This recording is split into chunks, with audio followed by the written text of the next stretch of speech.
유대인들이 안디옥과 이고니온에서 와서 무리를 충동하니 그들이 돌로 바울을 쳐서 죽은 줄로 알고 시외로 끌어내치니라.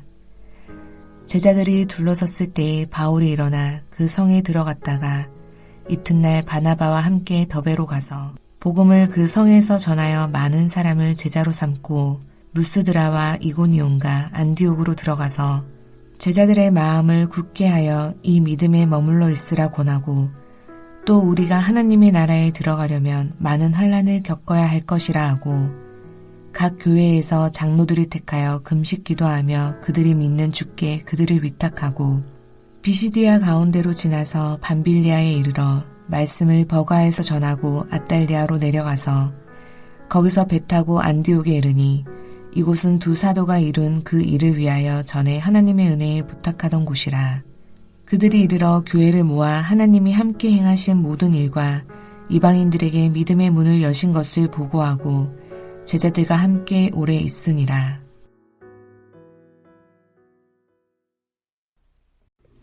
바울이 루스드라에서 남에서부터 걷지 못한 자를 걷게 하는 기적을 행하자 수많은 사람들이 바울과 바나바를 신으로 섬기려는 소동이 있었습니다. 그러나 이 사건이 있은 지 얼마 되지 않아 비시디아 안디옥과 이고니온에서 온 일련의 유대인들이 루스드라까지 쳐들어왔습니다. 바울이 전하는 복음의 위험성과 율법에 대한 도전을 심각하게 여긴 유대인들이 바울과 바나바를 죽이고자 여기까지 추격해 온 것입니다.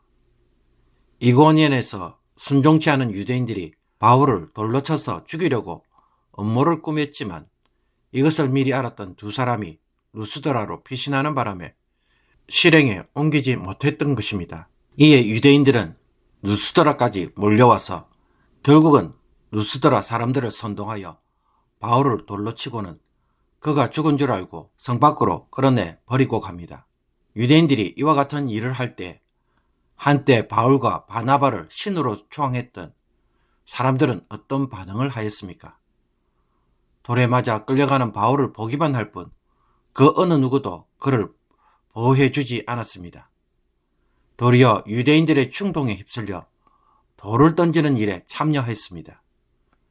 그러나 정신을 잃고 죽은 줄 알았던 바울이 나중에 다시 일어나자 제자들이 그를 데리고 성으로 들어갔습니다. 다음날 기력을 회복한 바울은 바나바와 함께 곧장 더베로 이동합니다.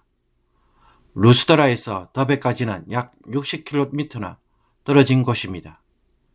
2, 3일이나 걸리는 거리를 상한 몸을 이끌고 또 그곳까지 간 것입니다. 더베에서 바울과 바나바는 복음을 전하였고 많은 사람들을 제자로 삼을 만큼 중요한 결실을 얻었습니다. 사도행전 20장 4절을 보면 바울과 동역했던 사람들의 명단 중에 더베 사람 가이오라는 이름이 나옵니다. 아마도 가이오가 이때 전도로 얻은 사람이었을 것입니다. 그런 후에 두 사도는 더베에서 더 이상 전진하지 않고 자신들을 파송한 안디옥 교회로 돌아가기를 결심합니다. 이때 바울은 더베에서 가까운 거리에 있는 자신의 고향 다소를 돌아가는 길에 방문하고 다소에서 안디옥까지 배를 타고 간다면 가장 최단거리로 돌아갈 수 있었습니다. 그런데도 바울은 왔던 길로 되돌아갑니다. 자기들을 대적하는 유대인들이 여전히 살벌하게 있는데도 불구하고 복음을 받아들인 제자들과 교회를 위로하고 격려하기 위함입니다. 이제 갓 복음을 받아들인 이들이 지도자 없이 남겨져 있기에 바울은 제자들이 겪을 환난을 생각하며 그들의 마음을 굳게 하고 믿음을 지키도록 고민합니다. 그리고는 교회를 돌볼 장로들을 임명하고 주님께 그들을 의탁합니다. 루스드라, 이고니온, 비시디아, 안디옥을 거쳐 버가로 온 바울은 버가에서 말씀을 전하고 아달리아 항구에서 배를 타고 수리아 안디옥으로 돌아오므로 제1차 선교 여행을 마무리합니다. 두 사람이 무사히 안디옥에 도착하자 누가는 이곳을 두 사도가 이룬 그 일을 위하여 전에 하나님의 은혜에 부탁하던 곳이라고 의도적으로 설명을 덧붙입니다. 13장에서 성령님은 내가 불러 시키는 일을 하라고 했는데 이제 그것이 무엇이었는지 가르쳐 주고 있습니다. 성령께서 주도하신 이 일을 두 사람을 통해 성취하신 것입니다. 안디옥 교회로 돌아온 두 사람은 하나님이 행하신 모든 일과 또 이방인들에게 믿음의 문을 여신 것을 보고합니다. 자신들이 얼마나 대단한 일을 하였는지를 자랑하는 것이 아니라 성령 하나님이 자기들을 통해 어떤 일을 하셨는지 증언하는 일로 보고한 것입니다. 그러므로 오늘 본문을 통해 우리에게 주는 도전이 무엇입니까? 우리는 심한 고난을 겪으면 대부분 트라우마가 있어서 다시는 똑같은 일이나 똑같은 현장에 가지 않으려고 합니다. 특히 죽을 뻔하다가 살아났다고 한다면 더더욱 그와 같은 일은 절대로 반복하지 않으려고 합니다. 그러나 바울은 유대인들이 자기를 죽이려고 하고 또 죽을 뻔했는데도 자신들이 사역한 곳과 제자들을 위하여 전도한 지역을 재방문합니다. 그러면서 제자들에게 무엇을 당부합니까? 우리가 하나님 나라에 들어가려면 많은 환난을 겪어야 한다고 가르칩니다. 바울은 환난을 받는 것을 지극히 당연하게 여기고 있습니다. 바울은 복음 전파의 사명이 자기의 생명보다 더 귀하였기 때문입니다. 죽을 각오로 달려드는 유대인들의 반대와 박해만큼 바울 역시 죽을 각오로 복음을 전해야 한다고 생각하고 있기 때문입니다. 이런 사도 바울을 누가 도대체 막을 수 있겠습니까? 이런 바울이었기에 당대에 복음이 아시아에서 유럽까지 전파될 수 있었고 수많은 교회가 세워질 수 있었습니다. 가끔 성공한 사람들이 자신의 성공담을 이야기할 때 많은 사람들이 성공한 사람들의 이야기에 감동을 받고 그 사람을 부러워합니다. 그러면서 그가 제시한 성공의 원칙을 따라 하려고 애를 씁니다. 하지만 성공한 사람들의 이야기에서 늘 쉽게 빠지는 중요한 한 가지가 있습니다. 그것은 그 자리에 이르기까지 그가 얼마나 엄청난 수고를 했는지 잘 모른다는 것입니다.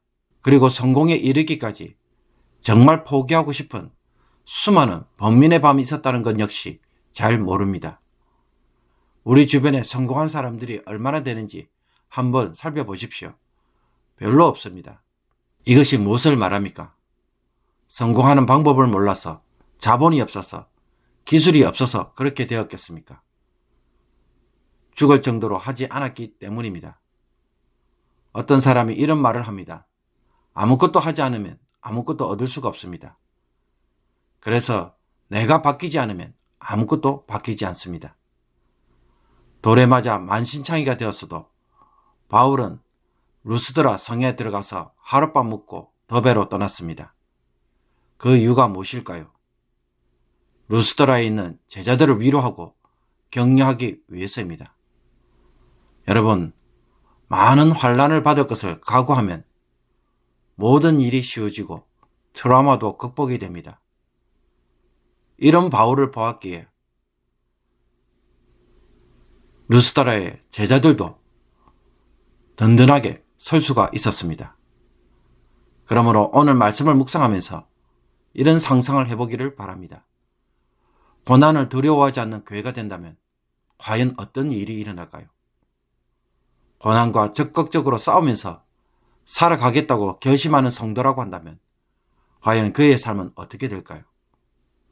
성령이 오늘 말씀을 통해 주시는 이 용기와 도전으로 여러분의 문제들이 이제는 풀려나가기를 주님의 이름으로 축복합니다. 기도드리겠습니다.